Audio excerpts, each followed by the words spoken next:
Bien, nada más para iniciar aquí la sesión con la grabación, que ya me hizo perder un poquito de tiempo todo este manejo técnico. Damas y caballeros, hago el saludo oficial. Buen día a todos. Y repito, por favor, ¿qué dejamos de tarea el día de ayer? Investigar lo de la crisis inmobiliaria de Estados Unidos, profesor. Magnífico. Entonces vamos a hacer un comentario al respecto. Escucho, veamos. A ver, ¿quién quiere participar primero?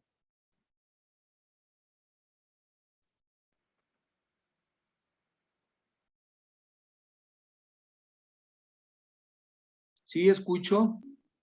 A ver, si quiere yo le leo un pedacito, mira. A Yo ver, le por puse ahí. favor, adelante. El lunes 15 de septiembre del 2008, cuando el banco Lehman Brothers se declara en bancarrota, y eso causó que Estados Unidos colapsara y después de ello todas las economías desarrolladas. Pero esto comenzó desde el 2002, ya que entonces el presidente George W. Bush se le ocurre pedir ayuda al sector privado para que se facilitaran créditos hipotecarios a las personas de bajos ingresos. Pero para ese entonces todavía se sentía el impacto de la crisis de dot-com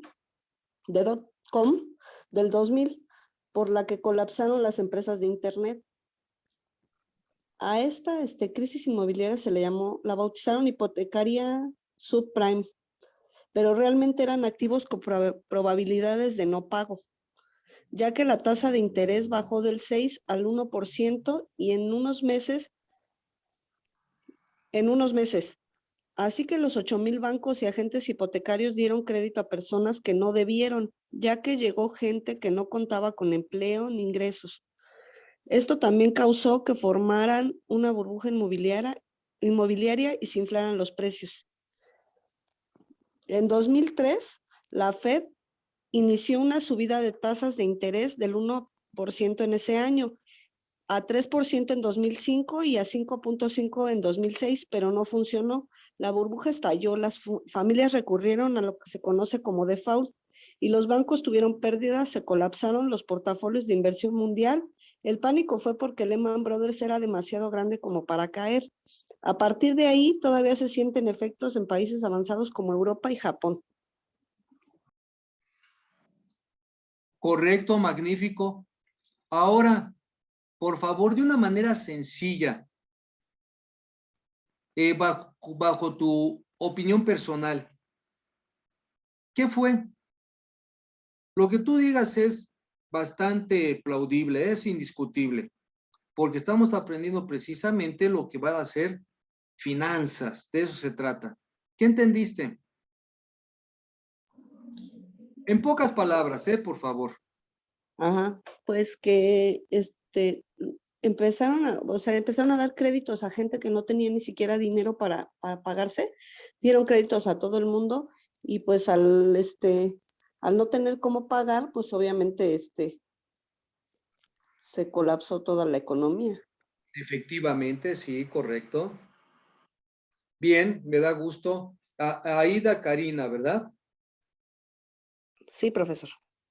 Bien, ¿alguien más, por favor? Yo, profesor Velo Rodríguez Amairani. Amairani, correcto. Por Yo favor. lo tengo muy simplificado. Magnífico, es igual, adelante.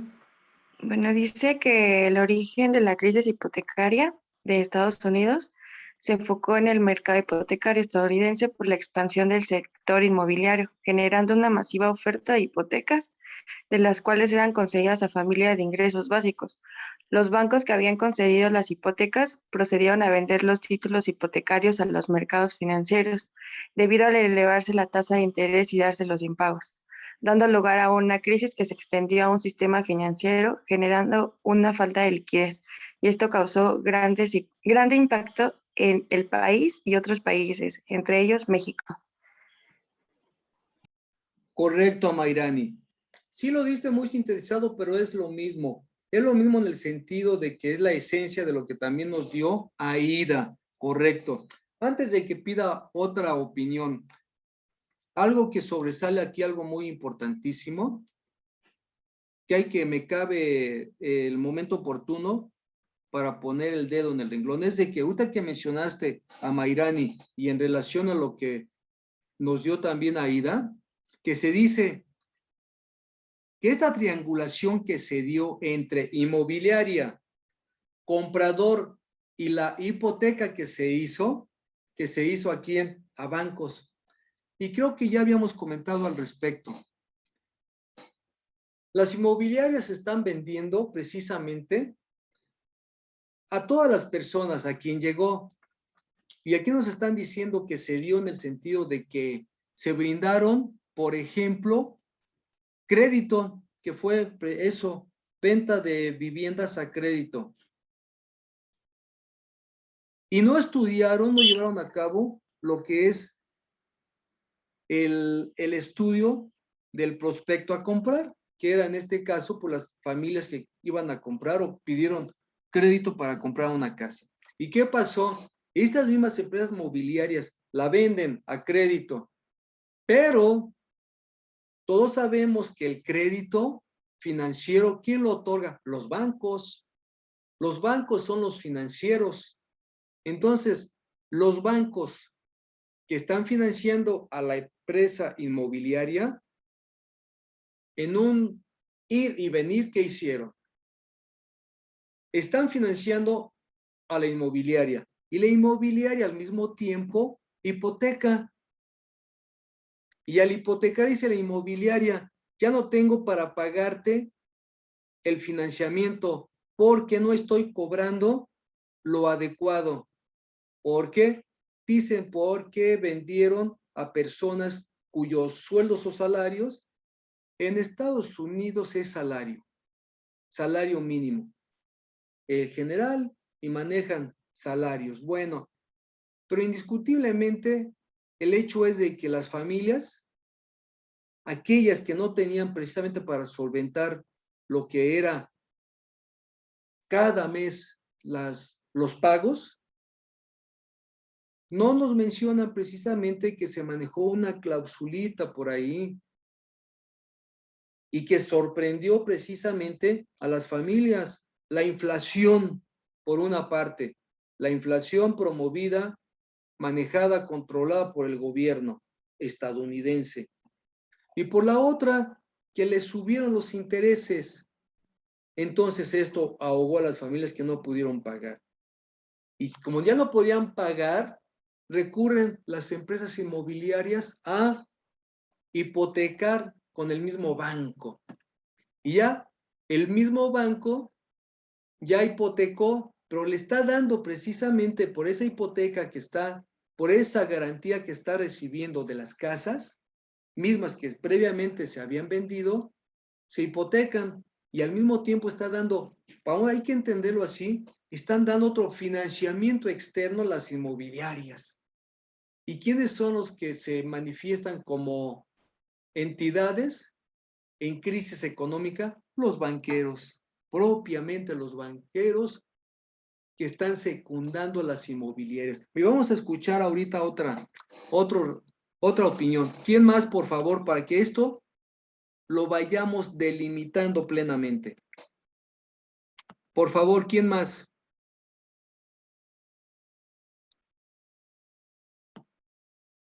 ¿Alguien más, por favor? Todos deben de tener la tarea. ¿Quién más? Yo, profe. Perfecto. Adelante, por favor, Delia. Comenzó en el año 2007 la crisis financiera global del 2008 que desató de manera directa debido al colapso de la burbuja inmobiliaria en los Estados Unidos. Fue una ola de desalojos y ejecuciones hipotecarias que afectó a familias de bajos ingresos y de clase media. Crisis de la hipoteca de alto riesgo, enormes pérdidas de la banca de inversión, aumento de la inflación, caída de precios de las acciones y aumento de desempleo. Hubo una expansión de nuevos productos financieros de gran complejidad que se dio en medio de un ambiente de liberación financiera. Propiciaron la toma de posiciones altamente riesgosas que pusieron en peligro al sistema y fueron detonantes en el desarrollo de la crisis. Magnífico, Delia. Ahora, con tus palabras, ¿qué entendiste, Delia? De una manera simplificada, sintética, resumida. Pues que básicamente afectó más a las familias de bajos ingresos y de clase media, y que hubo una gran pérdida en la banca de inversiones y hubo un gran aumento de desempleo.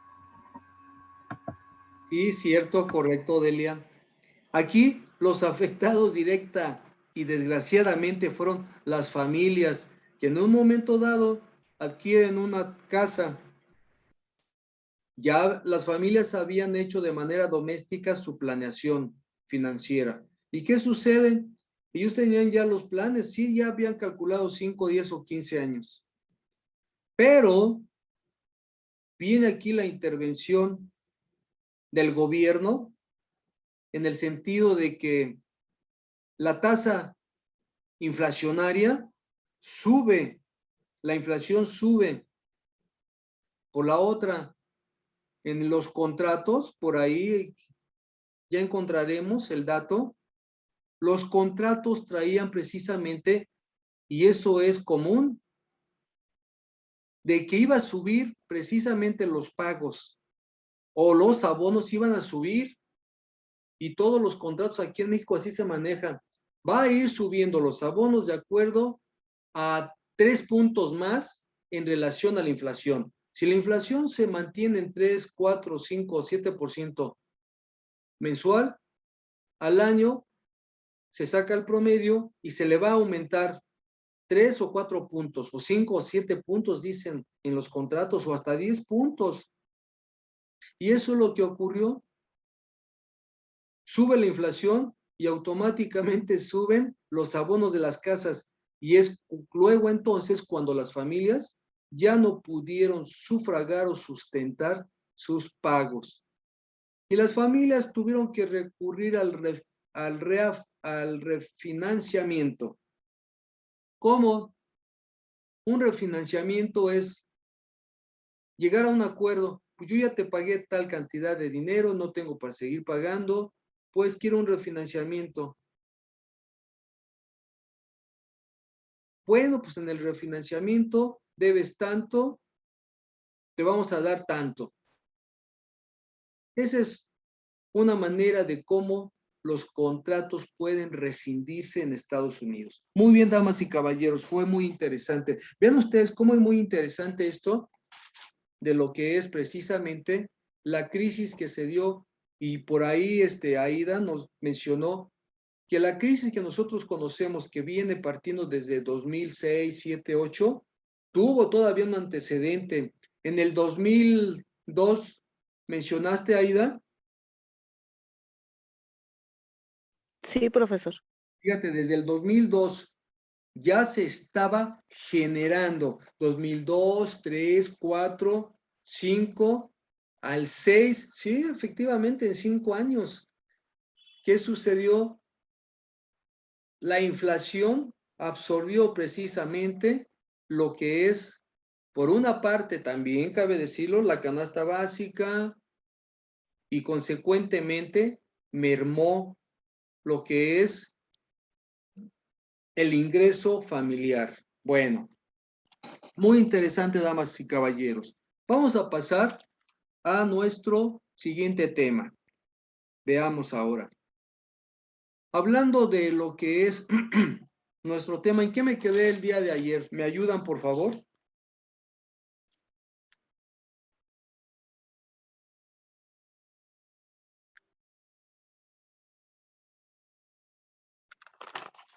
Lo último que mencioné fue lo relativo a lo que es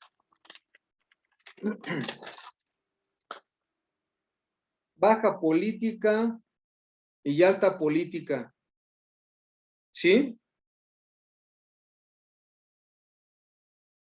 Por ejemplo, en baja política, creo que ahí me quedé, ¿verdad? Que las relaciones comerciales y financieras, lo que son los flujos de inversión internacionales, por una parte, las fluctuaciones en los tipos de cambio, la creciente internacionalización de la producción hoy con la globalización, las empresas transnacionales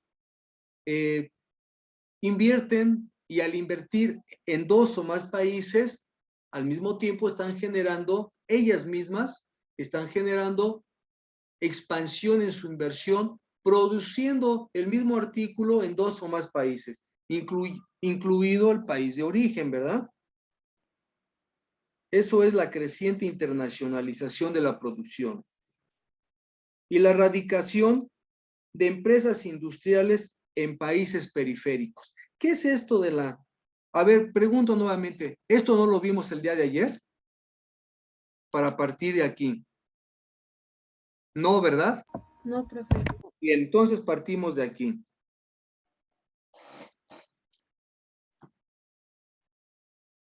Sí, ahora estoy recordando, muy bien. Porque el día de ayer vimos que la transnacionalización de las economías se da precisamente como consecuencia del nuevo orden globalizador.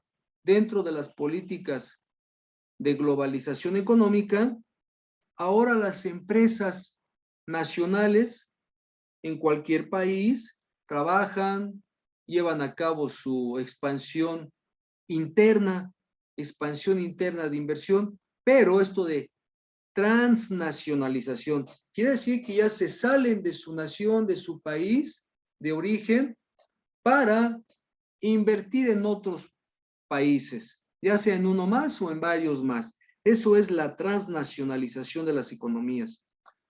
¿Y cómo se da? Pues se da precisamente a través de la empresa multinacional, que también aquí en México se reconocen como las transnacionales. Empresas que no tienen patria en cuanto, perdón, sí tienen patria en cuanto a origen de capital. Una empresa estadounidense, una empresa holandesa, su capital de origen es obviamente Países Bajos u Holanda. Y por el otro lado, Estados Unidos. Y entonces, ¿qué hacen? ¿Quieren expandirse? Y salen fuera de sus países. Y luego entonces, al salirse, se están convirtiendo propiamente en empresa multinacional. ¿Y qué sucede? Bueno, pues están demandando por un nuevo orden económico internacional que también se está reconociendo que es globalización, política económica de globalización. Bien, esos son precisamente los fenómenos de expansión de inversiones. Desde el punto de vista internacional, es la expansión de las empresas nacionales para operar en el orden de globalización económica. Y por el otro lado tenemos que esas mismas relaciones comerciales, por una parte, y por la otra financieras. Las relaciones comerciales se refiere a compra-venta.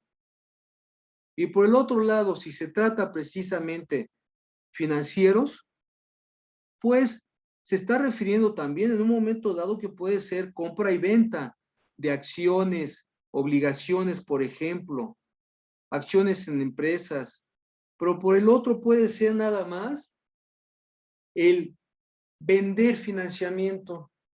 Te presto dinero, pero me vas a regresar a un plazo determinado el capital que te estoy prestando más un remanente. Ese remanente va a ser precisamente mi tasa de rendimiento que tú me vas a pagar. Y las empresas ya ven la oportunidad de aceptar ese financiamiento. Si les conviene, obviamente lo contratan. Eso es precisamente hablar de relaciones financieras. Los flujos de inversión internacionales es otra cosa. Flujos de inversión internacionales se puede considerar en 2 vías. Por ejemplo, flujos de inversión internacional. Puede ser que venga un posible inversionista, puede ser una persona física o una persona moral, una empresa constituida como tal, y llegan con un portafolios lleno, vamos a hablar de la moneda que al menos está más cerca en América, el dólar estadounidense, y llega a un determinado país e invierte, puede invertir en Bolsa Mexicana de Valores o puede invertir propiamente creando fuente de trabajo al tener un local o un establecimiento permanente. Y ahí mismo, fincar precisamente lo que va a hacer a través de un domicilio fiscal, hablando de acuerdo a la ley fiscal mexicana, ya tiene un domicilio fiscal y lo que va a hacer el asentamiento propio de sus actividades mercantiles se va a reconocer como negocio en marcha. Y como negocio en marcha, cualquier empresa puede invertir, puede funcionar. Estamos hablando ahí de flujos de inversión internacionales. ¿Por qué? Porque puede darse el flujo de inversión, ya sea, repito, en una bolsa mexicana de valores. De todos modos hay un flujo de inversión internacional. También porque vienen firmas a invertir en el caso de crear una empresa o hacer que unas instalaciones vuelvan a operar. También se están aplicando ahí flujos de inversión internacionales porque es dinero que viene del exterior. Luego dice que las fluctuaciones en los tipos de cambio, pues es esa discrepancia, esa diferencia, ese vaivén que se da, por ejemplo, hablando de México, en el caso de la moneda mexicana, se deprecia, baja de valor en relación al dólar estadounidense. El dólar siempre va al alza, al alza, al alza. Nunca ha bajado. Desde comienzos del siglo pasado a la fecha, nunca el dólar ha bajado. Todavía en los años 50 permaneció, hasta los años 60 permaneció en 12.50. A partir de ahí, esta discrepancia de la paridad dólar-peso mexicano es lo que se ha denominado los tipos de cambio. De manera específica, de manera general, pues también Italia, por ejemplo, tenía que pagar muchísimas liras, miles de liras, para comprarse unos zapatos. Y si los importaba, millones de liras por un par de zapatos importados, que fuesen de, por ejemplo, de Inglaterra. También padecieron en el caso de Italia. Japón también tuvo el mismo problema. En el caso de América, pues no se diga, ¿verdad? Brasil, Argentina, Perú, en fin. Y México, claro ejemplo. La creciente internacionalización de la producción. Aquí significa que todas esas empresas transnacionales de origen extranjero y pues precisamente la vecindad que tenemos con Estados Unidos se da la oportunidad de que empresas, firmas como, digamos, ¿qué les parece? Ford, Mercedes-Benz, que viene de Europa, la Volvo, Chrysler, que viene de Estados Unidos, pues son un claro ejemplo de cómo su expansión se extiende más allá de Estados Unidos. Y por ejemplo, vienen a México. Aquí se está dando propiamente internacionalización de la producción, porque ellos producen en Estados Unidos sus automóviles y al crear aquí, al reconstruir plantas con el mismo sistema de producción, con el mismo modelo, los mismos procedimientos, diseños, etcétera, lo único que cambia es el suelo. Suelo estadounidense con suelo mexicano. pero las técnicas de producción son las mismas. Las mercadológicas tienen que adecuarse un poquito, sobre todo en el ingreso, ¿verdad? En el ingreso de México, que es más bajo, indiscutiblemente. Pero esto de la radicación de empresas industriales en países periféricos, ¿qué es? Esto de radicación no es otra cosa más que fincar sede, fincar base, echar raíz. Eso es radicación, radicar. ¿Dónde radicas, Javier? Pues radico en Ciudad de México. Ah, pues ahí está el asentamiento, ¿verdad? Del negocio. El asentamiento del negocio de empresas industriales. En países periféricos no es más que dar testimonio de que Estados Unidos, país central, país periférico, pues nada más tiene al sur, en su periferia, pues nada más tiene al sur México, al norte Canadá. A eso se refiere de cuando escuchamos y leemos en finanzas la radicación de empresas industriales en países periféricos. Muy bien.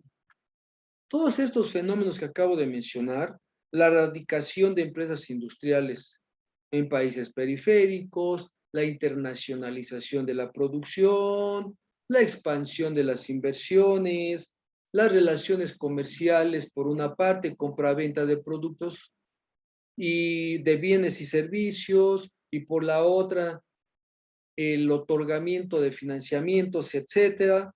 Todo esto son fenómenos económicos, pero que se reconocen como relaciones en agendas internacionales. ¿Por qué en agendas internacionales?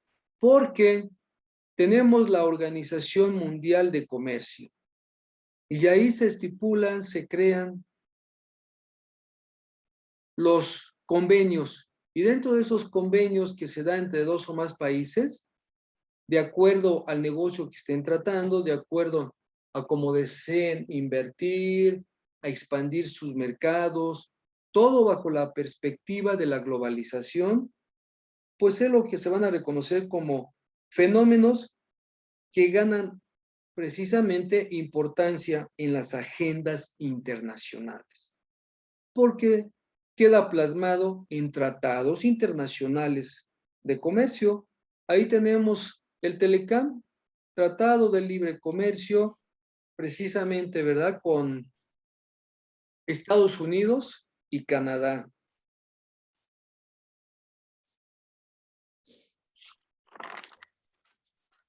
Bien, después viene lo que es, hablando y siguiendo con economía política internacional,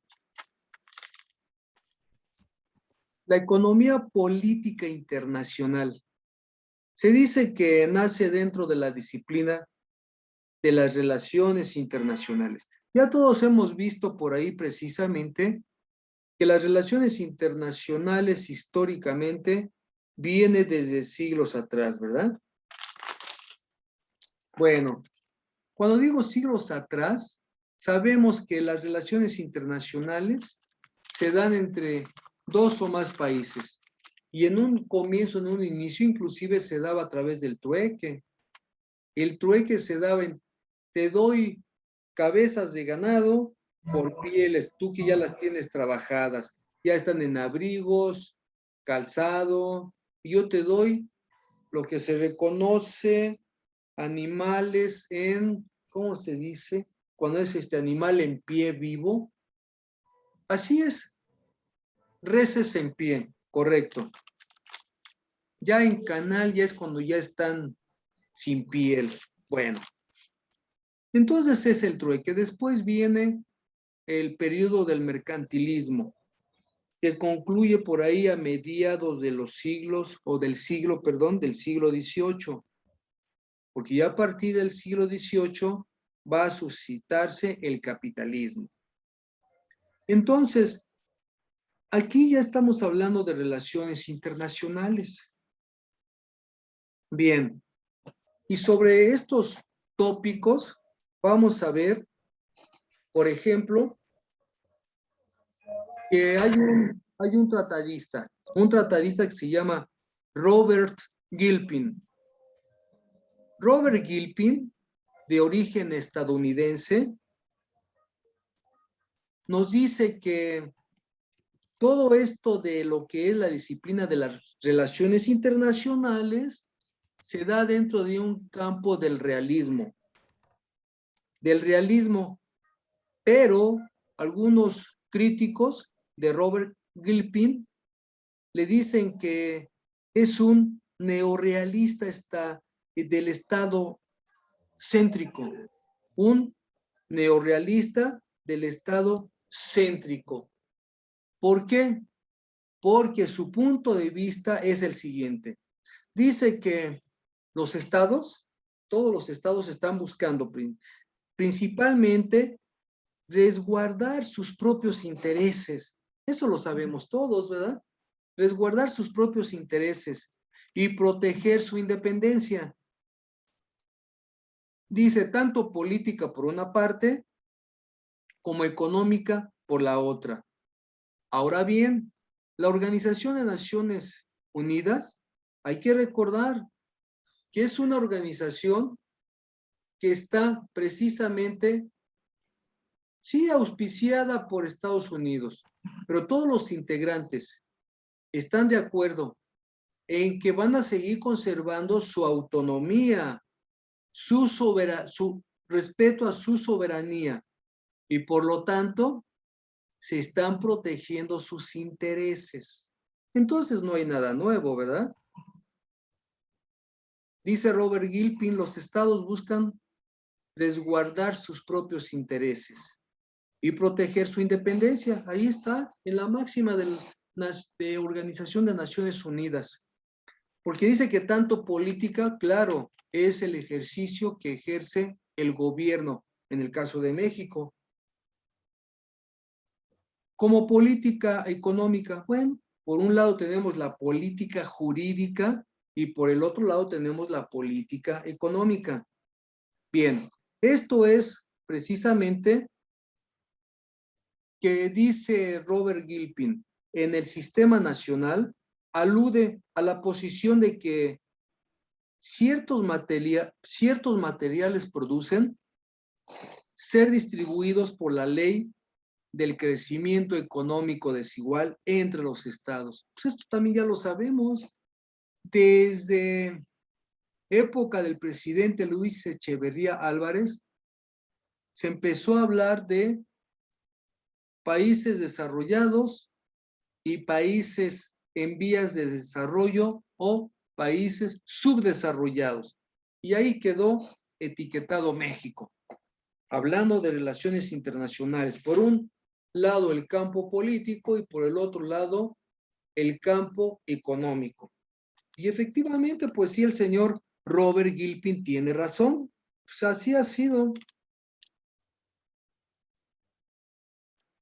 Por el otro lado, bien, hago la aclaración. Robert Gilpin, porque yo me había equivocado porque mencioné como título realismo. Robert Gilpin está enfatizando y dando su punto de vista, y los críticos dicen que es un neorealista estado céntrico. Un realista estado céntrico es cuando estamos percibiendo la realidad de una manera directa.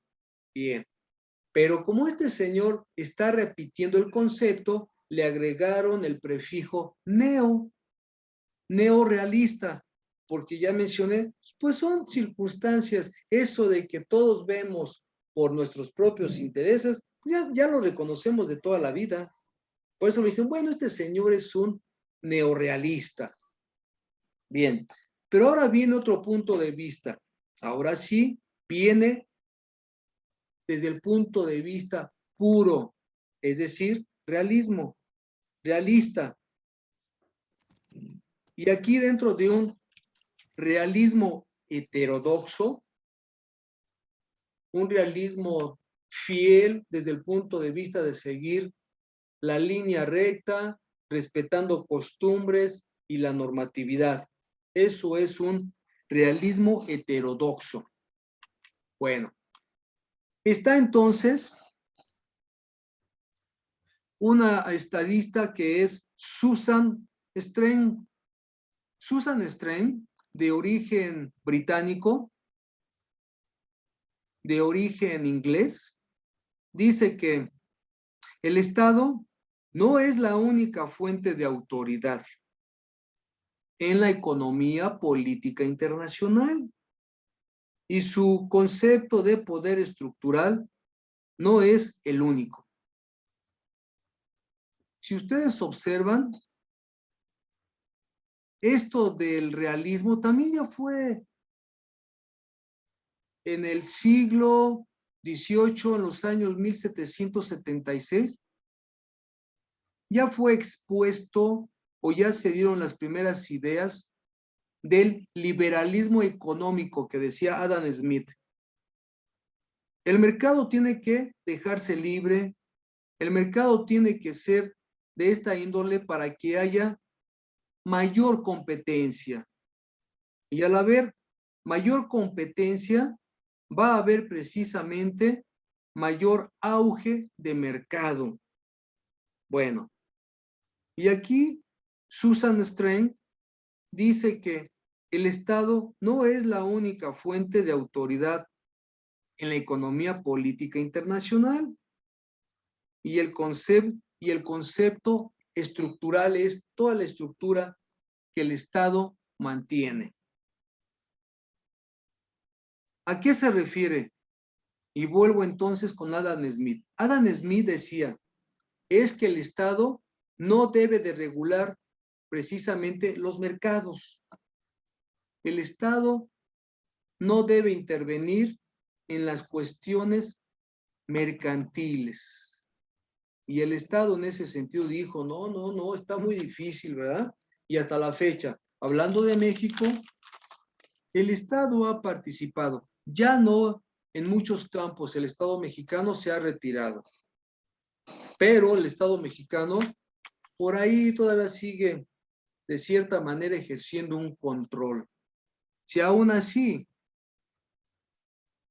hay una inflación muy importante, aún ejerciendo un control por parte del Estado, hay inflación, hay alza de precios, hay escasez. Vean ustedes, ahorita los medicamentos para el cáncer, ya se lleva esto meses, donde los demandantes de estos medicamentos para sus familiares están solicitando, hay escasez. Entonces, ¿dónde está precisamente la eficiencia y eficacia de la intervención del Estado? A lo mejor esto se refiere, ¿verdad? Susan Strang, que dice que el Estado no es la única fuente de autoridad en la economía política internacional y el concepto que se tiene de poder estructural del mismo. Y dice, ¿por qué no es el Estado el único concepto de autoridad? Y entonces Susan Strang dice, porque hay una dualidad. Bien, ¿cuál es esa dualidad? Autoridad por parte del Estado, pero por el otro tenemos el mercado. Vean ustedes, aquí que el mercado se esté considerando precisamente como una fuente de autoridad. ¿Por qué esta dama, Susan Strang, considera que puede ser una fuente de autoridad? Bueno, porque estamos hablando dentro del campo mercantil, dentro del campo de comercio. El Estado regula a veces o da los parámetros a través de la inflación, del control de la inflación. Dice, considerando la inflación, luego entonces el Estado ya está moderando que las rentas, por ejemplo, no suban. Y hablando de rentas, pues que los capitales de igual manera no traten de percibir más allá de tasas porcentuales que está manejando Banxico o el Banco de México. Está regulando, rigiendo las tasas de interés y la tasa de inflación. Esa es la autoridad por parte del Estado, pero por la otra, que se considere como autoridad también al mercado. En el sentido de, como decía Adam Smith, es que se debe permitir precisamente que los mercados fluyan, se compre, se venda y que se dejen las fuerzas del mercado que funcionen de tal suerte que ellos mismos fijen el precio. Y sí, se van a fijar, pero va a ser estratosférico. ¿Y qué va a propiciar a la larga? Va a propiciar una depresión como sucedió en Estados Unidos en los años 36, no es cierto, en los años 26, 27, 28 y 29, 30, 31, todavía hasta el 32, 33 hubo, no, y hasta 34, 35 hubo secuelas de la Gran Depresión en Estados Unidos que también llegó hasta Europa. Entonces, vean ustedes, ya estamos hablando de globalización, de relaciones internacionales. ¿Qué sucede entonces? Que si se deja precisamente a las fuerzas del mercado, si el demandante pide y pide, demanda y demanda, precisamente, ¿qué hacen los oferentes? Producen, producen, producen y producen, producen a tal grado que de repente la avaricia y la codicia, la ambición de los empresarios, van a tener una sobreproducción. Y al haber una sobreproducción, va a significar que el dinero no va a alcanzar para comprar. Y como no va a alcanzar para comprar, ¿qué va a hacer el Estado? Va a tirar, va a echar a andar la maquinita de hacer billetes y va a inundar. Y al inundar de dinero, ¿qué va a suceder? Que van a tener que comprar y al comprar va a producirse precisamente el alza de los precios y al haber alza de los precios, esto va a promover crisis económica, inflación, mucho excedente de circulante, va a quedar al final de cuentas mucho dinero y entonces va a bajar la producción porque ya se compró, va a bajar la producción y al bajar la producción tiene que bajar precisamente el precio por una parte, pero por la escasez, consecuentemente por ley, tiene que subir el precio y esto va a provocar una crisis económica. Es lo que sucedió en Estados Unidos. Ya a final de cuentas, había gente que tenía dinero, pero ya no había que comprar nada. Y si ya no había que comprar nada, los capitalistas procurando salvaguardar sus intereses, por eso viene esto del realismo de Susan Strain, pensando en sus intereses, se espantaron por el momento, se espantaron en el sentido que dijeron, no, ya no, mejor ya no producimos porque no vamos a vender. Y al no producir, ¿qué hicieron? Tuvieron que despedir personal al obrero y el obrero pues quedó sin trabajo. Y entonces viene el economista, la teoría económica de John Maynard Keynes, con su modelo económico denominado multiplicador económico. Desde allá, desde Inglaterra, lo recomendó, es un economista inglés, y dijo, espérense, hay que salir de esta crisis económica, ¿cómo? Con mi modelo multiplicador económico, hay que hacer hoyos y después taparlos para reactivar la economía, si no, no vamos a salir, pero obviamente tiene que intervenir el Estado. ¿Por qué? Porque John Maynard Keynes crea lo que es la ecuación del Producto Interno Bruto y lo que es el Producto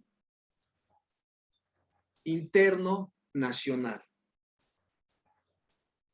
Y dentro de las variables está, hay que propiciar ahorro, inversión, gasto público por parte del Estado y llevar un control de la balanza de importación-exportación, es decir, un control de la balanza comercial.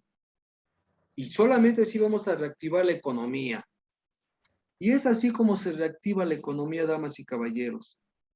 Y hasta la fecha, si ustedes observan, aunque todavía por ahí dicen los estudiosos, no, ya no se está llevando así a cabo lo que es el control de la economía.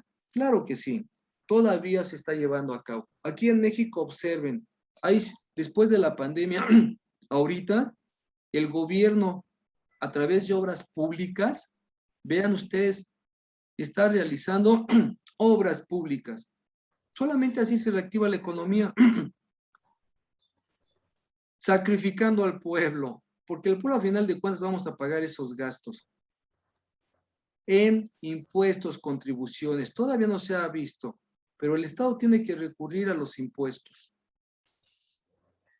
Lo más justo va a ser precisamente que por un lado se logre precisamente que las grandes empresas paguen impuesto, que no nada más los trabajadores lo estén haciendo. Bien. Entonces aquí acabo de comentar la relación que hay, el poder del Estado como regulador y por el otro lado, el mercado. Y si va a intervenir el mercado, que no intervenga el mercado precisamente de una manera autoritaria, porque sabemos que el mercado, ¿quién lo va a controlar? El empresario. Eso es obvio.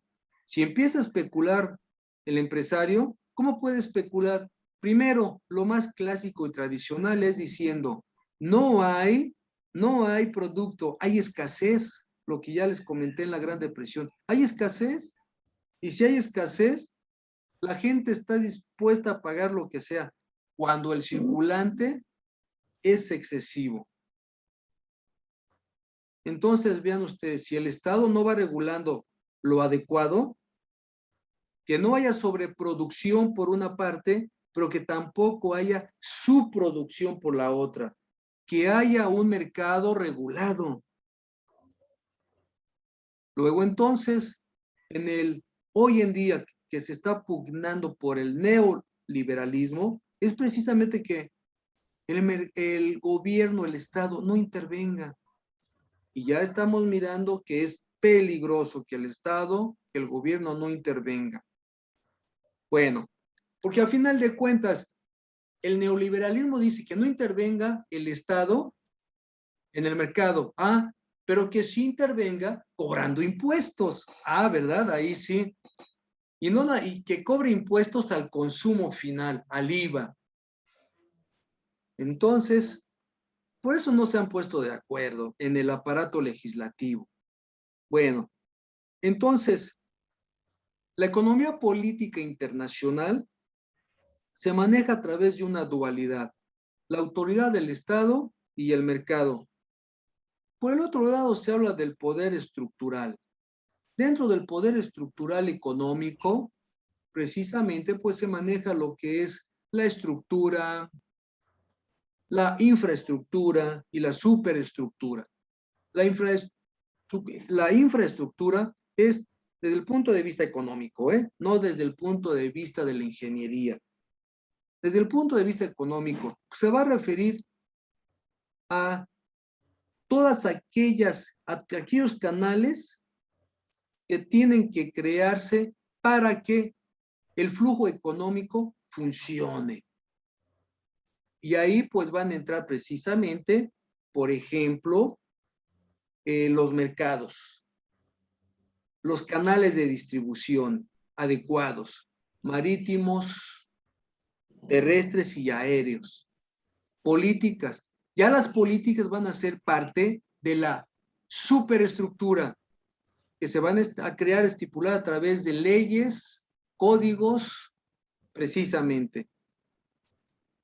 Y la estructura va a ser el territorio geográfico, el campo, en el cual van a converger, por una parte, la normatividad y por la otra, la funcionalidad. Es decir, se va a poner a trabajar el aparato productivo, que haya producción. Regulado de acuerdo a la superestructura, respetándose, controlado, ¿verdad? Por el Estado mismo también, a través de políticas. Y por el otro lado, pues que pueda distribuirse, porque ya hay canales de distribución adecuados, ya el gobierno, precisamente el Estado, ya creó carreteras, ya hay puentes, ya hay seguridad, al menos en teoría, ¿verdad? A eso se refiere el poder estructural. Bueno, estos dos enfoques, por una parte, Robert Gilpin, el neorrealista estado-céntrico, que ya vimos que ya el antecedente viene desde economistas clásicos. Y por el otro lado, Susan Strang, la londinense. Por favor, por ahí, pues gracias, Luis. Estaba un poco viciado, ¿verdad? El audio. Bueno. El poder relacional y el poder estructural. Aquí en el poder relacional y el poder estructural nos está hablando precisamente de que dice, el poder relacional es la capacidad que tiene un actor de hacer que otro haga lo que no haría de otra forma. Esto es relativismo. Esto es relatividad. Esto es correlación. Yo, empresario grande, voy a comprar, voy a adquirir tu empresita. Y ahora sí, lo que no podías hacer, lo vas a hacer, ¿verdad? Así de una manera sencilla es el poder relacional. ¿Y cómo se da? Bueno, pues porque vienen, por ejemplo, inversiones extranjeras. Estamos hablando precisamente de relaciones internacionales. Viene el poder extranjero. Damas y caballeros, fíjense que estoy aquí grabando y ya veo que ya grabó más de una hora, según son 40 minutos. Bueno, vamos a seguirle y en cuanto deje de grabar, hacemos una breve pausa. ¿Les parece bien, damas y caballeros? Y me sigo de frente, ¿sí? Profesor. Bien. Sí, pero ¿Todavía no les ha dado sueño? ¿Están todos conmigo todavía? Sí, bueno, yo sí. Gracias, gracias, damas y caballeros. Bien, entonces, estamos mirando precisamente algunos puntos de vista de algunos estudiosos de lo que es las relaciones internacionales en el enfoque internacional. Y seguimos, y repito entonces, dice el poder relacional que este se va a llevar a cabo porque una empresa va a propiciar que una empresita pueda llevar a cabo sus aspiraciones, ¿verdad? Sus aspiraciones de continuar adentro de la actividad mercantil o financiera.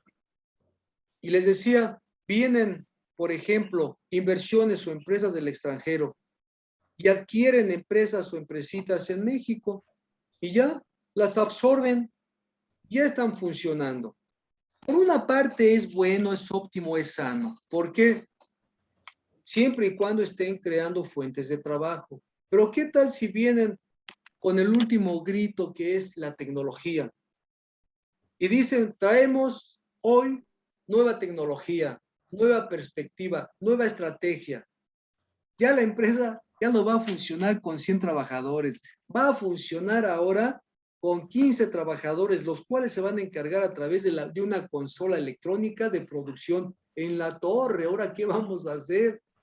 Los otros, que 85 trabajadores van a ser despedidos. Entonces, hay que analizar, hay ventajas y al mismo tiempo también desventajas. Por favor, señor Luis Reina, tiene usted encendido su micrófono y se está viciando un poquito aquí el medio ambiente. Luis, ¿dónde Sí, está? profe, ya le estoy apagando. Dale, Luis, gracias.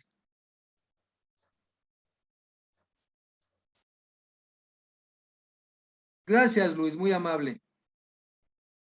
Sí, entonces, tenemos el conocimiento de que las empresas grandes absorben a las pequeñas, pero hay ventajas y hay desventajas. Siempre hay que tener en cuenta eso, ¿verdad?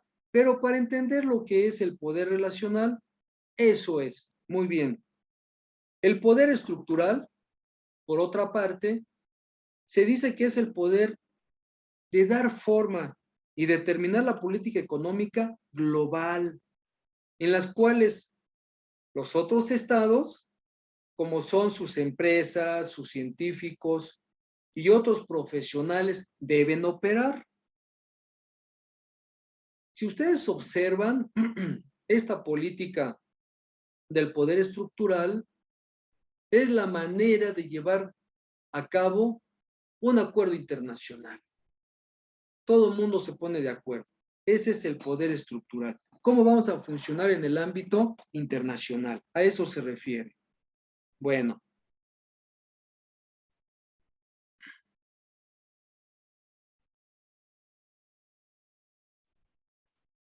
Entonces, en este enfoque, en el poder estructural, se dice también que complementando es la norma para dar forma a los marcos, es decir, al contexto en el medio ambiente en el que se desenvuelven.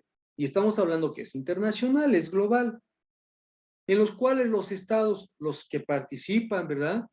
Está la ONU, está la ECOSOC, está la Organización Mundial de Comercio, tiene países miembros, los cuales se relacionan entre sí.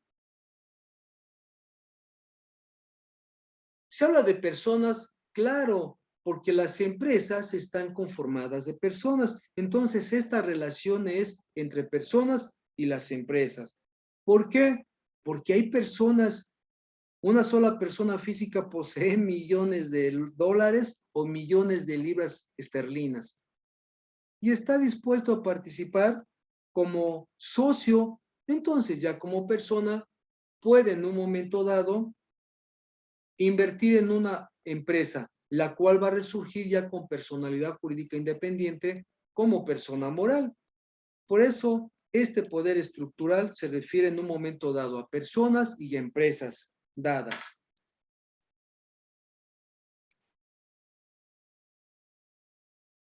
Nada más como corolario, conclusión, podemos agregar respecto a lo que es el poder estructural, dentro de lo que es la globalización, cómo funciona el mercado, cómo se pretende regular el mercado internacional.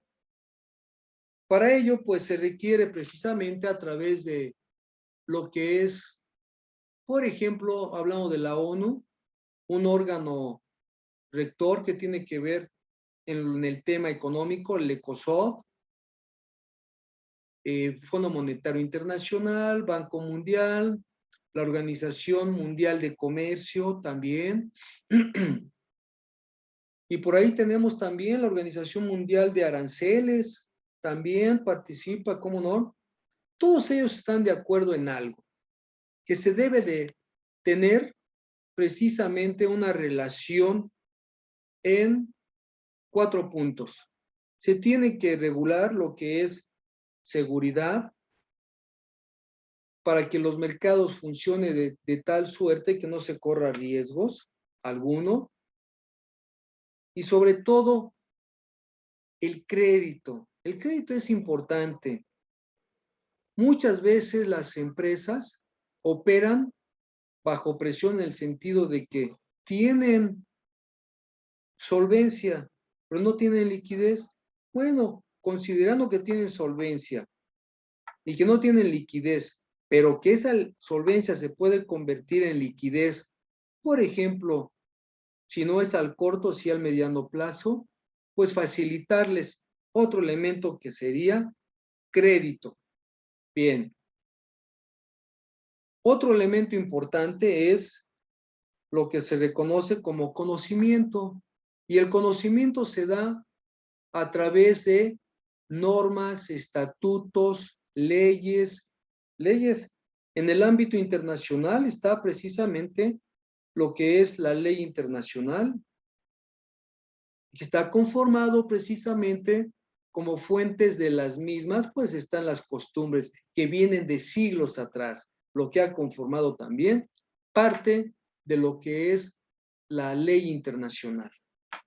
Y de ahí vienen los acuerdos internacionales también, que son parte y dan cuerpo a la ley internacional. Y desde luego, lo que se acuerda en el de la Organización Mundial de Comercio, en la ONU, todo ello conforma el derecho internacional. Y a través precisamente también en el campo jurídico se llegan a tratados internacionales para regular querellas, controversias y conflictos, tanto en el ámbito mercantil como en el ámbito civil, y que en un momento dado también tienen precisamente sus consecuencias penales. Por eso existe un ejemplo, la ley de extradición. Muy bien, eso es parte del conocimiento. Después ya viene la esencia, el alma mater de lo que es precisamente, hablando de manera interior en un país como internacional, la producción. Por eso son relaciones internacionales en el campo comercial. Entonces no hay que olvidar, damas y caballeros, estos elementos, estos 4 factores, que es precisamente crédito, conocimiento jurídico, por ejemplo, para no olvidarlo, conocimiento jurídico en el orden del derecho internacional, claro está, y no queda menoscabado, claro, el derecho internacional de cada país es la soberanía. Repito, crédito, conocimiento jurídico, seguridad y producción. Esto es lo que en un momento dado convergen en todo esto de la teoría del poder relacional y el poder estructural. Muy bien. Damas y caballeros, ¿alguna duda sobre esto expuesto?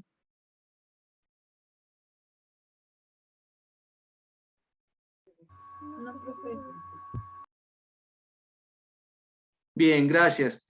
Acabo de hacer entonces una pausa. Yo esperaba que parara la grabación, que según 40 minutos ya lleva, según yo, ya lleva 1 hora. Ya la paré. Vamos a tomarnos, sí, unos minutos, damas y caballeros. ¿Les parece bien?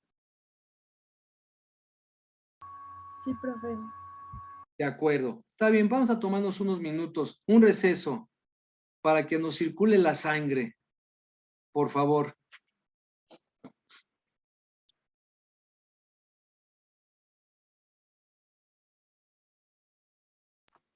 Luego sí me pasa Profesor, cosas bien raras.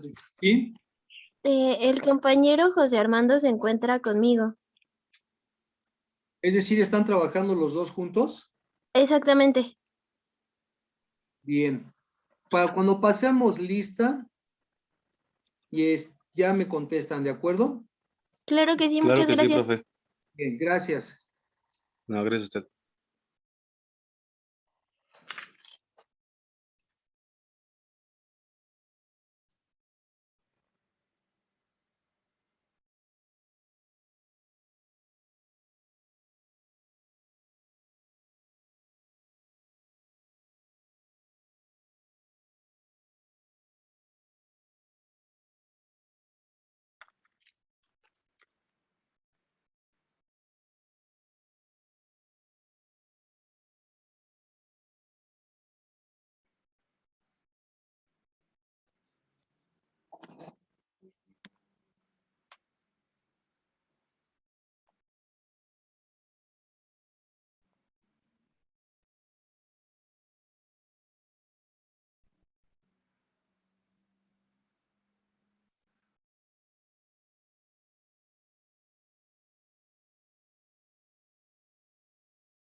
Bien, damas y caballeros, ¿ya estamos todos?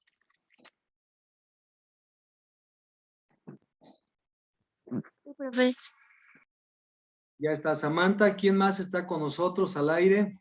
Aquí, profe, igual. Adam. ¿Quién más? Aquí estoy, profe. Con Sam. Dani. José. Bien. Delia, Luis, Paola. Bien, voy a conectar otra vez la Ya, grabación. profe. Magnífico, gracias. Ya está grabando. Ya estamos otra vez al aire. Aquí estamos. Bien. De repente pierdo el control del micro, de la grabación. Bueno. Estamos hablando sobre la historia ahora de cómo es que va surgiendo esto de las relaciones internacionales en el contexto de la economía, obviamente. Bueno, tenemos que el trueque, allá por los siglos XV al siglo XVIII, se llevaba a cabo desde el punto de vista regional, pero también de repente se da desde el punto de vista de lo que es internacional, porque sabemos, por ejemplo, muchos siglos todavía atrás, los fenicios, por ejemplo, los árabes se trasladaban grandes distancias, etcétera. El trueque se daba intercambiando bienes, artículos que en un determinado país no habían, se cambiaban por artículos que venían del exterior o a la inversa, o comerciantes pasaban por varios países, compraban artículos y los llevaban a otros países recorriendo. Esa era la manera de cómo se llevaba a cabo el trueque. Un cambio de un artículo por otro, considerando que justamente valían lo mismo. Ya cuando interviene la moneda, la nueva mercancía, que es el dinero, pues ya sirve como un método de cambio. Ya no era necesario el trueque. Algunos tratadistas dicen, sigue siendo trueque porque cambiamos mercancía a dinero por otros artículos. Bueno, pero vamos a dejarlo que de manera formal, pues ya la moneda es un medio de cambio, un instrumento de cambio. Entonces, en el siglo XV, a mediados del siglo XVIII, porque ya a mediados del siglo XVIII es cuando ya surgen los economistas clásicos, con Adam Smith y le sigue David Ricardo. John Stuart Mill también, bueno, es después del trueque, en ese periodo del trueque, a mediados del siglo XVIII, surge lo que es, o se lleva a cabo, lo que es el mercantilismo. Sigue funcionando el mercado, compra, venta, la distribución, canales de distribución, mar, tierra. Todavía no existía el canal de distribución aéreo, ¿verdad? Y el patrón oro es lo importante. El patrón es el oro y le secunda la plata. El patrón oro determina en un momento dado la economía, donde dicen los países, por eso hay invasiones, guerras, vamos por el oro. Cuidado que algún país, acuérdense que precisamente aquí en México, ese fue el principal imán que atrajo a los españoles o a Europa. La avaricia, la codicia del oro. El oro, el oro, el oro de Mesoamérica. Hasta la fecha, y vean ustedes, la Alta California, que era antes, hoy California, Estados Unidos, Baja California Norte y Sur, pues hay orito, Sonora hay oro. No me acuerdo en qué otro estado hay oro, aparte de Sonora. En México hoy es Sonora, me parece, no quiero equivocarme, me parece que Zacatecas, ¿verdad? Hay oro. Bueno, pero todavía hay oro en México. Plata no se diga, grandes cantidades de oro. Pero hay países en donde no hay absolutamente nada de oro. Y lo más paradójico es que son países de economía número 1. Bien, entonces, se da el mercantilismo, el patrón es el oro y la plata, pero ya hay importaciones y exportaciones. Ya a mediados del siglo XVIII, 1776, el economista clásico Adam Smith, a través de su gran trabajo, La riqueza de las naciones, estipula toda su teoría económica y ya empieza a hablar del liberalismo económico. Y también empieza a hablar, él ya tiene la idea estructurada de lo que va a ser en el futuro una globalización económica. Que él ya sabía, ¿no? Él ya había analizado, él ya había observado que había comerciantes que se extendían grandes viajes cruzando varios países, como los árabes, repito, también por ahí no se diga, los italianos, los venecianos, por ejemplo, los portugueses también, los ingleses que salían a ultramar, estaban realizando intercambios internacionales. Tenían mercados amplios. ¿Por qué? Pues porque de Inglaterra, imagínense, llegaban hasta la India. Por eso los ingleses invadieron, tuvieron a la India bajo su yugo muchísimos años. Por eso ahí está la gran epopeya de Gandhi. Bueno, en 1880, que todavía se sigue manejando, el patrón oro sigue siendo la época del oro, todavía sigue, inclusive hasta hace pocos años todavía el patrón oro, ya ahora el patrón, como ya hay sobreproducción, ya dijo Estados Unidos, pues ahora el patrón va a ser la producción, el margen de productividad que tenga cada uno de los países. Pues Estados Unidos tiene un alto índice de productividad y en eso va a estribar precisamente la garantía del dinero que esté circulando. Y Estados Unidos es un país muy endeudado, súper endeudado, pero al mismo tiempo, como tiene un gran flujo de efectivo, un gran flujo de capitales circulando y sobre todo se está manifestando en un alto índice de producción. Y luego, aunado con las importaciones que hace a China, pues tiene mercados amplios y además que controla. Esos son los mercados amplios. Bien, David Ricardo secunda a Adam Smith y David Ricardo también lleva a cabo sus estudios económicos, propicia precisamente nuevas opiniones. A él se debe la creación del salario mínimo de subsistencia. Imagínense, pues eso era un inglés, ¿verdad? Y es el que creó el mínimo de subsistencia. Imagínense, salario mínimo. Tenía un maestro que muy graciosamente decía, salario mendigo. ¿Cuál salario mínimo? Decía, salario mendigo. Bueno, es creación de David Ricardo.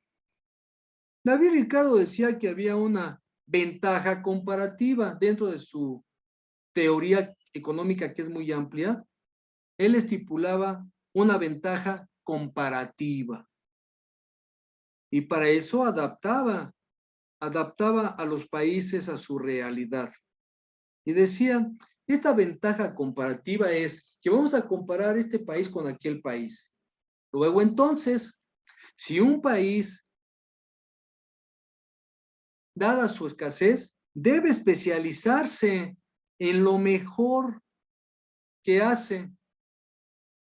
y comprar el producto en el que no es bueno. Y esto se deriva en el hecho de que esta ventaja comparativa, hay países, como ya les mencioné, no tienen oro, pero se especializaron en otro tipo de actividades. Y en ese tipo de actividades, al venderlas, dijeron, quiero oro. Y ya, ándale, pues, se fueron apoderando de oro. No tenían oro y ahora tienen cantidades importantes de oro, ¿verdad? Bien, ese es un claro ejemplo de la ventaja comparativa que es precisamente parte de la obra económica de David Ricardo. Y esto es precisamente lo que va a ir dando sustentabilidad a lo que es toda la teoría económica dentro del margen de la economía política.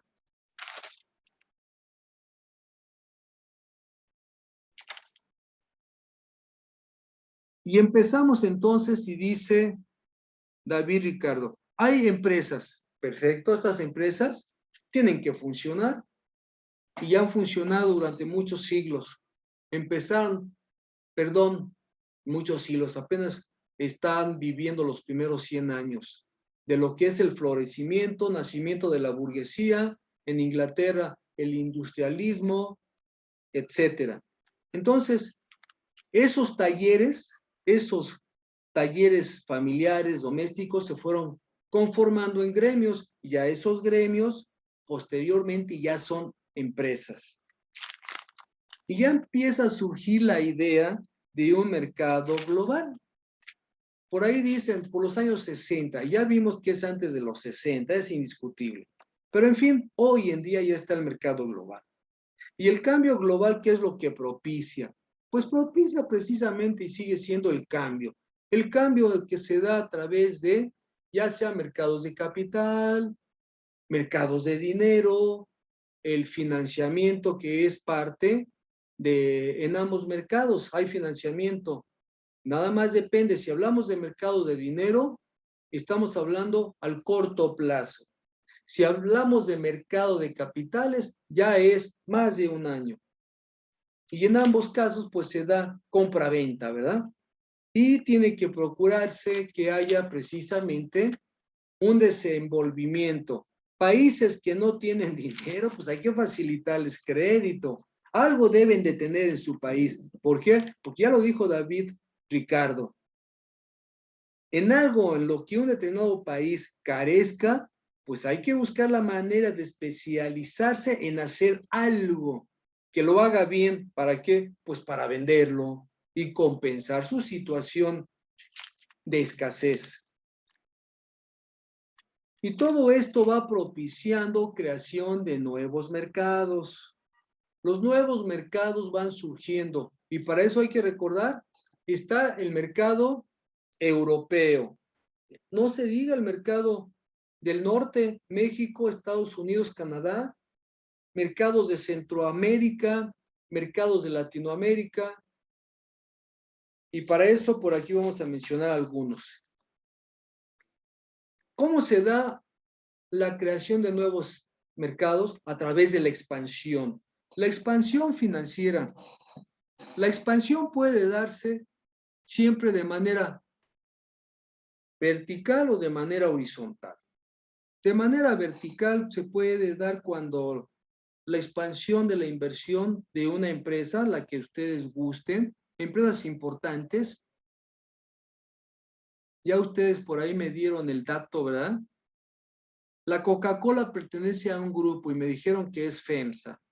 Bueno, antes todas estas empresitas estaban precisamente, vamos a decirlo, aisladas y funcionaban. Coca-Cola solamente en Estados Unidos se vendía. Hoy Coca-Cola es mundial. La Bimbo solo en México se vendía, solo en Ciudad de México. Hoy Bimbo no solo en toda la República Mexicana se vende.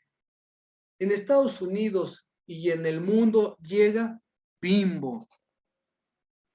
Pero para eso también vamos a ver que existen ciertas figuras de mercado que se dan, ¿para qué? Para la extensión horizontal. La extensión horizontal se puede dar porque las empresas crecen. La inversión de expansión horizontal puede ser nacional, pero también ya vimos que puede ser internacional o global. Consecuentemente, vemos, esa expansión se puede dar porque primero se da la oferta de bienes y servicios, por una parte, y dentro de los servicios, pues vienen los servicios financieros. También ya hay una expansión de los servicios financieros. Después de la oferta, ¿qué existe? Bueno, pues la exportación. La exportación es una manera de allegarse de recursos, de tener dinero. Vendemos y tenemos dinero. Pero ¿cómo se da la exportación? Debe haber un remanente. Ese remanente debe ser propiamente una sobreproducción. Primero hay que surtir el mercado interno. Ya surtimos mercado interno, ahora sí, el remanente lo vamos a vender al exterior. Remanente o excedente. Vamos a venderlo, a canalizarlo a través de la exportación. Y esto nos va a llegar financieramente de divisa extranjera, con la cual podemos comprar artículos que de manera interna no podamos tener, pero siempre procurando un equilibrio en la balanza comercial, que nunca sean más las importaciones que las exportaciones. Si tenemos un desequilibrio en la balanza comercial, más importaciones, nos vamos a encontrar en un déficit. Y tenemos que comprar dólares y nos va a salir más caro. ¿Para qué? Pues para cubrir ese déficit. El caso de México es una situación envidiable porque en ningún país del mundo se da la vecindad México-Estados Unidos y una vecindad que crea a través de convenios o tratados internacionales que haya empleo para los mexicanos en Estados Unidos. Ahorita hay millones, parece que cerca entre legales e ilegales, hay como 20 millones de mexicanos ya en todo Estados Unidos trabajando. Y de esos 20 millones, muchos de ellos todavía mandan remesas en dólares a México. Y si se suman, son fuertes cantidades de dinero. Eso es lo que salva a México en un momento como colchoncito financiero. Pero otros países, Guatemala, que también tiene muchos trabajadores, pero no en cantidad como mexicanos, salvadoreños también, aunque los está corriendo a Estados Unidos por ser la mara salvatrucha, ¿no? Que no trabajan, pura mafia, puro muchacho que se dedica a dinero fácil y ya Estados Unidos se está deportando y ahora están en las cárceles del Salvador y Guatemala. Bueno, esa es la exportación, hablando de exportación. Luego vienen licencias. Estamos hablando sobre lo que son relaciones internacionales en el ámbito económico. Después vienen licencias. Las licencias se otorgan como acuerdos contractuales que están precisamente estipulados en un contrato. Y aquí se manifiesta precisamente, se va a otorgar una licencia de una empresa a una persona a otra persona o de una empresa a otra empresa o combinado, personas físicas y personas morales. ¿Qué es lo que se acuerda en este contrato? Bueno, pues el diseño, por una parte, de un producto, la patente de ese producto está registrado, también puede ser la marca, el logotipo, puede ser también quizá los secretos industriales para producir, secretos industriales para hacer mezclas, etcétera. Todo eso se pueden comerciar a través de licencias, pero que quede plasmado en contratos. Muy bien. Otra figura por la cual se ejerce la economía en el ámbito internacional. Franquicias. Hablamos de franquicias. Las franquicias significa que de un país a otro país o de un país a varios países se adquiera el paquete completo, se compra el paquete. A ver, ¿qué me ofreces? ¿Qué estás vendiendo? O veo que ofreces un paquete que consiste en lo siguiente. Es un paquete estandarizado desde el punto de vista de que ya está determinado, ya está estandarizado. ¿Y cómo está estandarizado? Bueno, está estandarizado de productos. Si son productos energéticos, si son productos inclusive también financieros, ¿cómo no? También se otorgan las licencias en este asunto financiero. Si son bebidas, cítricos, jugos, no se diga las hamburguesas. Pero ahorita vamos a ver que las hamburguesas de McDonald's, de Estados Unidos, obviamente, se manejan también franquicias por una parte. Pero ahorita, desde el punto de vista de franquicia, sí es cierto. Yo estoy recordando. En franquicias se da más que en licencias. En franquicias se da más por lo siguiente. Porque se está ofreciendo el producto estandarizado, es la hamburguesa. Bien. Pero al mismo tiempo, el sistema de servicio. Si ustedes entran a un McDonald's, a una hamburguesería, entran y parece un local que está en Estados Unidos. Hagan de cuenta que entran a Estados Unidos, en cualquier punto de Estados Unidos, y el McDonald's entran y es igualito. Pero ya cuando salgo, caray, estoy en Ciudad de México, galerías. Pero ese es el diseño estandarizado también. Sistema de servicio de igual manera estandarizado. Son puros jovencitos los que atienden. En Estados Unidos es puro jovencito, ¿eh? En el verano no se diga, cuando están de vacaciones, los contratan, trabajan durante 2 meses en el verano, están de vacaciones.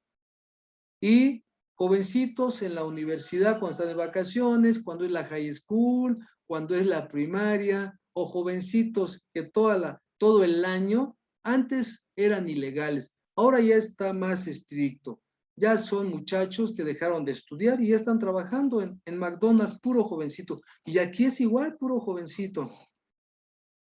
Ese es el sistema de servicio. Y también la capacitación es igual a la norteamericana. La administración igual. Los insumos son los mismos, es decir, los materiales. Ahí hay algo curioso que deseo agregar.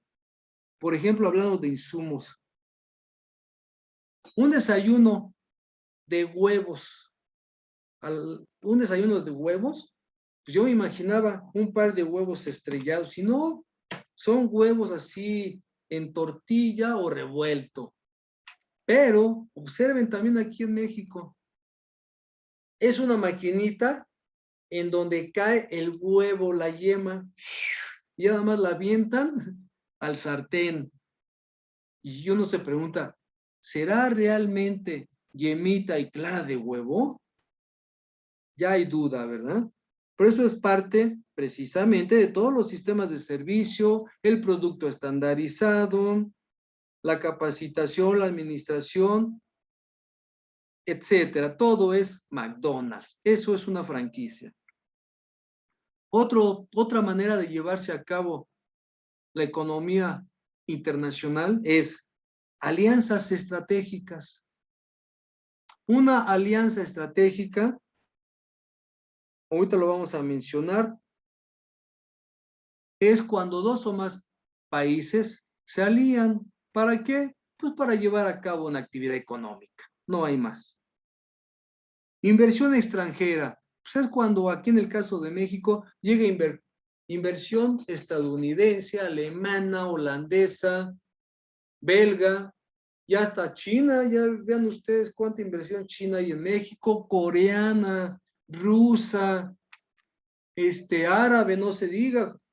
judía y también, en fin. Bien, tratados de libre comercio de México. Tratados de libre comercio de México es parte de todos estos tipos jurídicos de convergencia económica que acabo de mencionar, que empieza con la oferta y terminó con inversión extranjera, ¿verdad? Esos son consecuencias para llevar a cabo y son precisamente elementos para llevar a cabo tratados de libre comercio de México. Y tenemos el de América del Norte, Canadá, Estados Unidos y México. También hay tratados en Centroamérica en el ámbito de mercado, financieros consecuentemente. En Sudamérica de igual manera. Y para esto cabe mencionar que en 1948, que ya existía el Acuerdo General sobre Aranceles Aduaneros y Comercio, el famoso GATT, no le permitió entrar a México, al menos en 1948. Fue hasta 1986 que le permiten entrar a México. Pero sí hay algunas razones poderosas, porque por los años 38, 40 y años posteriores todavía se manejó en México economía mixta y Estados Unidos es economía capitalista. Y dijo, ustedes manejan economía mixta, quiere decir que había, por una parte, modelos económicos capitalistas y por la otra modelos económicos socialistas que se aplicaban en México. Y Lázaro Cárdenas de manera abierta lo dijo. México cuenta o se maneja, funciona a través de una economía mixta. Bueno, y es entonces hasta 1986 que México entra al GATT. General Agreement Trade, no recuerdo la otra T, por ahí si buscan el dato, por favor, ¿qué significa el GATT? Son las siglas en inglés. En español ya les dije que es Acuerdo General sobre Aranceles Aduaneros y Comercio. ¿Qué es el GATT, por favor? Siglas en inglés. Bien, mientras consiguen ese dato, por favor, ¿qué significa GATT? G-A-T-T. Es General Agreement Trade, pero la otra T no recuerdo. Ayúdenme, por favor. Bien, el GATT, ¿qué sucede con el GATT? El GATT posteriormente se va a convertir, hoy en día ya no es el GATT, hoy en día es Organización Mundial de Comercio, y ahí pertenece México. Muy bien. Objetivos del GATT. Relaciones comerciales diversificadas de una manera multilateral. Sí, todos los países participan, todos venden, todos compran, todos demandan, todos ofertan. Es todo un abanico de posibilidades en el ámbito de comercio. Todo se compra, todo se vende. Normas estables de comercio. Por eso ya está la Organización Mundial de Comercio. Ya está la Organización Mundial también de Aduanas, de aranceles generales, ya están estipulados, creados la política arancelaria sobre comercio exterior de todos los países miembros de Organización Mundial de Comercio. Liberalizar el comercio. Pues ya está liberalizado el comercio, ya todo el mundo compra y vende lo que quiere, salvo ciertas restricciones. No se puede comprar y vender animales exóticos en peligro de extinción. Está prohibido en todos los países. No se diga, por allá de Brasil ya no se permite que se estén traficando esos pájaros con un picote de colores muy bonitos, los tucanes. También en Chiapas, México, hay tucanes. Ya está prohibido lagartos, salamandras, tortugas, cocodrilos, todo esto ya está prohibido mercadear, inclusive hacer cinturones, botas, pantalones, chamarras, sombreros y no sé qué tantos artículos de pieles de cocodrilo, tortuga, en fin. Ya se está tratando, recuerden ustedes, de buscar un desarrollo económico duradero y sustentable, no atentar contra la ecología. Bien, Tratado de Libre Comercio, que es con el Telecam, ¿verdad? Acuerdos comerciales de manera general. Por ejemplo, está el de los tres, México, Colombia, Venezuela, por una parte. Está el ALADI, o ALADI, más correctamente el ALADI, la Asociación Latinoamericana de Integración. También ahí está México. El Mercosur, Brasil, Argentina, Uruguay, Paraguay, Perú, Ecuador y otros más, como el mercado europeo. Muy bien, damas y caballeros, ahí le dejamos. ¿Alguna duda al respecto?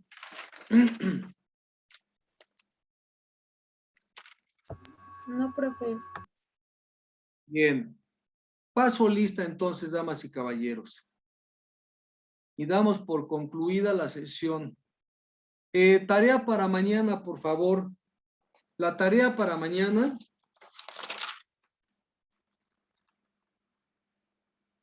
que sean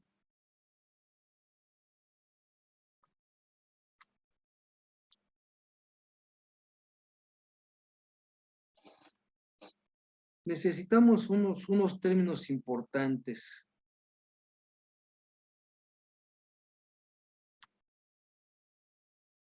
Por favor, una breve síntesis, por favor, respecto a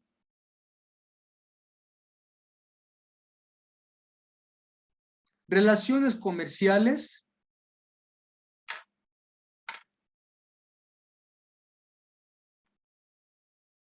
y financieras entre los países. Por favor, aquí lean y un resumen, por favor. Es libre, ¿eh? No hay número de cuartillas, no. Lean. Lo más importante, sí sugiero y recomiendo, lean. Ya que hayan leído, hagan un resumen de acuerdo a su criterio, por favor. Relaciones comerciales y financieras entre los países. Esa es la tarea y es el que voy a subir en Classroom. Bien, ahora sí paso lista. Flores Reséndiz Almadelia. Presente. Cruz García Miguel Ángel. Figueroa Benítez Priscila. Presente. Hernández Martínez José Armando. Presente. Hernández Antemate Miguel Ángel.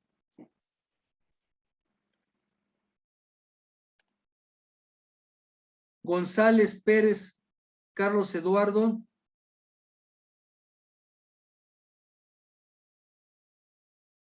Ortiz Pérez Brian. Vázquez Luna Carolina del Rosario. Madrid Hernández Aida. Presente, profesor. Ramos Santiago Celia. Presente. Páez Felipe Geraldine. Serrano Rivera María de Jesús. Pérez Cruz Roberto. Ramírez de la Cruz Fernanda. Presente.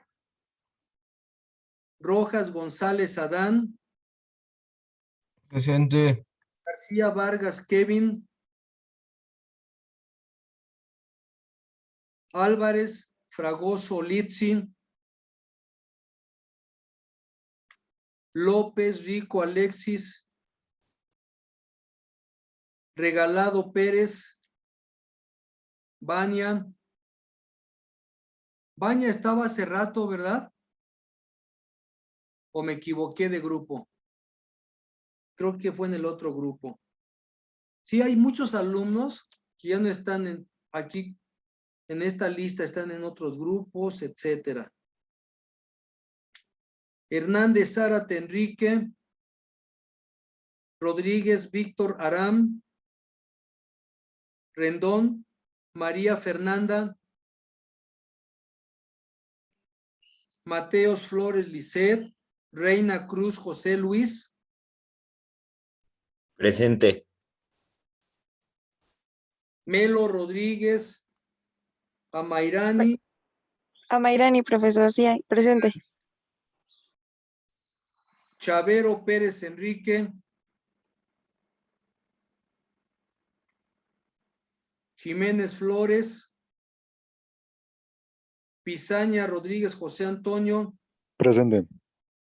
Caballero Glenda,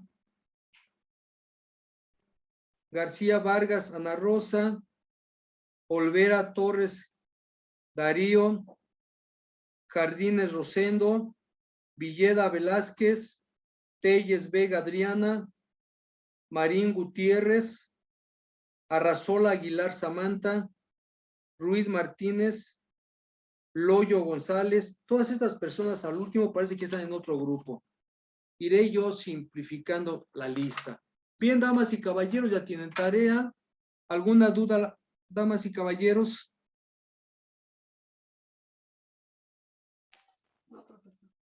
Muy bien. Bien, pues no me resta más que desearles lo mejor para el día de hoy, que sea productivo y muchas gracias por su atención. Nos vemos el día de mañana. Hasta mañana. Gracias, profe. Al contrario, a la orden para servirles. Pásenla bonito.